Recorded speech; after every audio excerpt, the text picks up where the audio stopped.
Is that there will be more guns on the streets in our city, people coming into our city with weapons and the like, again, creating a more unsafe environment. What I've said to my community last night and residents and our influencers at the round table is that this really will force, and it should be, will force our people to be even more responsible based on this legislation, being more vigilant, making sure that they understand the environments in which they're in, as well as it will cause great concerns in terms of how we police. And you're going to hear from those who are experienced in policing the city of New Orleans right after me.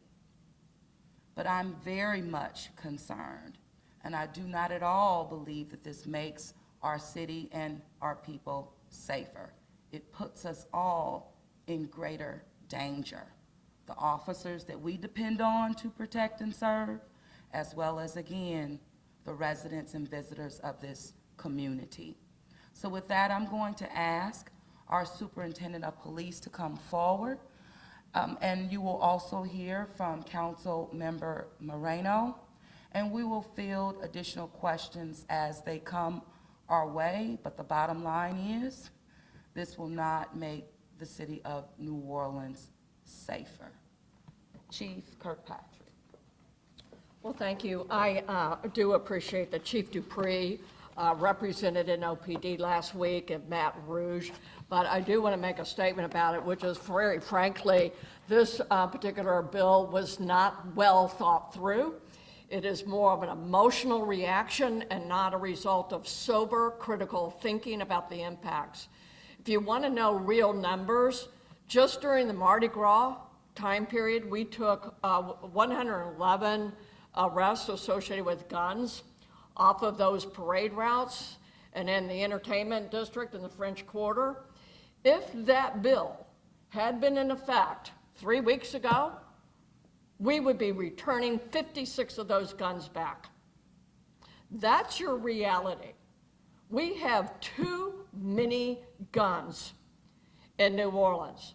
One size approach does not fit all.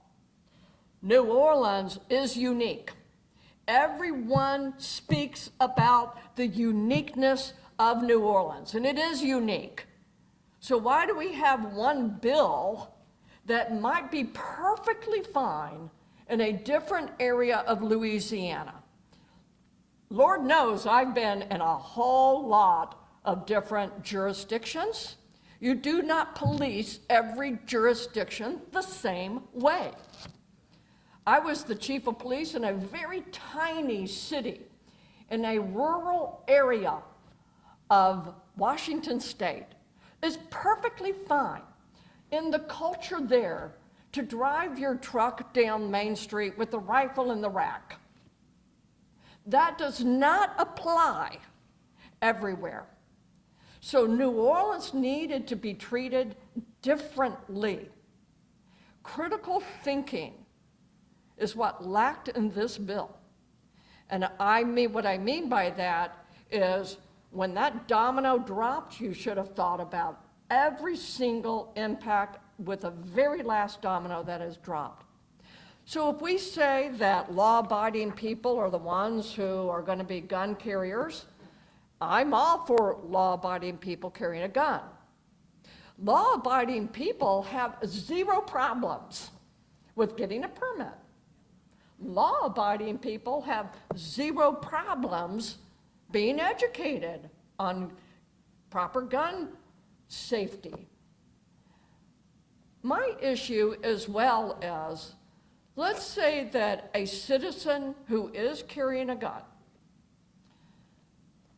gets involved in an event and pulls his or her gun out. Our officers who are responding to that scene, when they arrive, they have no idea who the good guy is and who the bad guy is. All that they're going to see is a gun. And you could also have good men and women who intended to do well actually find themselves in crossfire, in friendly fire, because these officers don't know. And so I just think that this was not well thought through, and I do hope that the general session will look at a carve-out, because one size does not fit all. Thank you. Thank you. I went to Baton Rouge, to the Capitol, just a few days ago and joined Chief Deputy Dupree, who did an excellent job as well, to try to explain to members of the legislature why Senate Bill 1 was so incredibly problematic to the city of New Orleans. What I explained to them is that, as the chief said, New Orleans is different. New Orleans is a city where ultimately we get around 19 million visitors annually coming into just the very core part of our city. I'm talking about the French Quarter, Downtown Development District, and the Convention Center. We have events, particularly in the French Quarter, I explained to them, Mardi Gras, where you can barely walk down the street because it is so incredibly crowded. These are the main areas where illegal gun enforcement is so critical to ensure that we don't have firearms, illegal firearms, in areas that are so incredibly crowded. Because if somebody fires a shot, they don't just potentially hit one person, they could hit many. And we've had those types of shootings happen already in those particular areas. I can tell you that there is a lot of concern among residents in this city because of this particular legislation, among business owners, among tourism leaders. And based on these discussions, we've been trying to find out all different types of solutions. So working with our New Orleans delegation, working with the business community, working with tourism leaders, there has been a bill that has been filed. It's House Bill 498 by Representative Knox. Representative Knox represents the French Quarter downtown area of the city. And what it is it's a carve out of what we are calling a major entertainment district. These are the areas that have these largest crowds. And what the legislation does is it puts it under a firearm-free zone. So in public spaces, there would not be firearms allowed. So this may not be the perfect solution, I'll be honest, but this is just a step toward finding what that solution is. This is filing a bill so that we can keep the conversation going, the dialogue going. I myself have had conversations with Senator Miguez, who filed and passed Senate Bill 1. You know, he says that he is open to continue conversations. He didn't commit beyond that, but at least the conversation continues. And I know that this particular type of exemption, having the area of our city where we have these massive crowds, that these areas are protected, I can tell you is getting bipartisan support. I've received calls from Republican legislators who are very interested in supporting a type of initiative like this. So we need to, keep pushing on this, keep trying to find solutions, because not only is this a particular safety hazard for the people of the city and the people who visit our city, it's a safety hazard as well for our law enforcement officers trying to protect our city as well. Thank you. Thank you, Councilmember Paul. Who's your question for?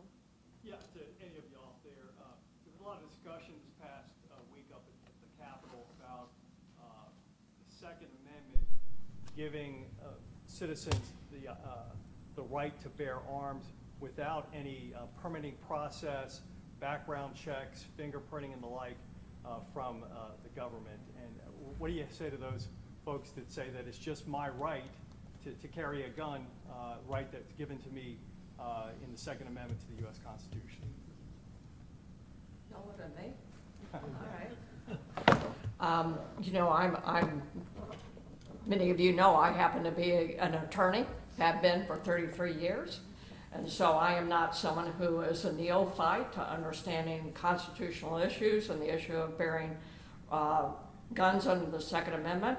But even in the Second Amendment, you cannot carry a weapon of war, can you? And so there are limitations without a impact to the constitutional right to bear arms. And for this particular purposes of our press conference, that would be my best example to say to you. I have a gun-related not specific to the legislation, so I don't know if I know. We're only able to do that right now. Adam? Question for Chief Kirkpatrick.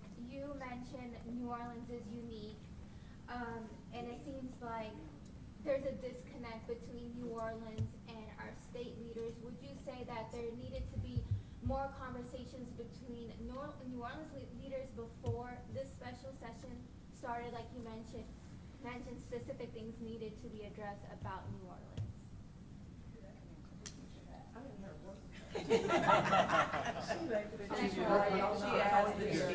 She asked me, yes. Yeah, she- I apologize, y'all know I don't hear well, and I apologize, I didn't hear No it. problem. Chief, would you say that there is some sort of disconnect between New Orleans leaders and state leaders?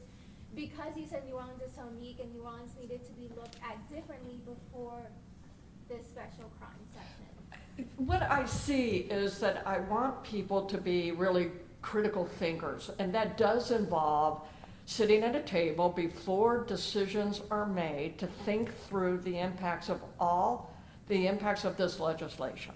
That did not occur. It should have occurred before. There are many times I make decisions later that I change my opinion of because I've had an opportunity to hear all sides. I think that if we want to be effective in our government, and government is a good thing, this is how we do the business of the people as government, but it takes all of us sitting down and thinking through and not emoting. I don't like emotional decisions. I like decisions that have been soberly approached and thinking. And that means you bring something up and I think, well, I haven't thought about that. Or you bring something up, I haven't thought about that. And that's why we've got to be at the table. So was there a disconnect? Yes. Thank you, Chief. Cassie? Chief, one more time, I promise. I know you're tired of walking. I'm sorry. Can I come around a little bit? Oh, that's perfectly fine. You spoke about how you guys took so many guns off the Yeah. streets during Mardi Gras. Will this change how you guys go about policing? Yes. So it will impact how we will be having to train and teach because it'll impact Terry stops. And that is a reasonable suspicion standard. And so what we used to train on, that would give an officer a factual, reasonable facts to stop someone, will be changed because of the law. So it will impact training and how we police. You will see more people who are armed that we cannot check to see whether or not they are law-abiding or not. We will have to train differently and look for more legal standards that would give us the opportunity to do that stop, what we call the Terry stop. Okay? Thank you, Chief. Final question, Rob? Terry, off topic for the mayor. We cannot do that, Rob. We're due at the due drop in. We'll try to handle that for you. Any more for this topic? I apologize, but we just can't do that at the moment. I just Any more wanted for this subject? Paul, you have one last follow-up? Yeah, I wanted to drill down on what this major entertainment area, what would that, what would be in that area? Would it be the Marigny on the French Quarter, parts of the French Quarter, Bourbon Street? What would be the geographical I'm going to let the councilwoman speak, but for me, the entertainment area is all of New Orleans. Yes, But- exactly. The entertainment area that has been put in the specific legislation is the boundaries of the New Orleans Exposition Hall and Growth District, the Downtown Development District, and the French Quarter Management District. So bottom line, Convention Center area, downtown, and the French Quarter.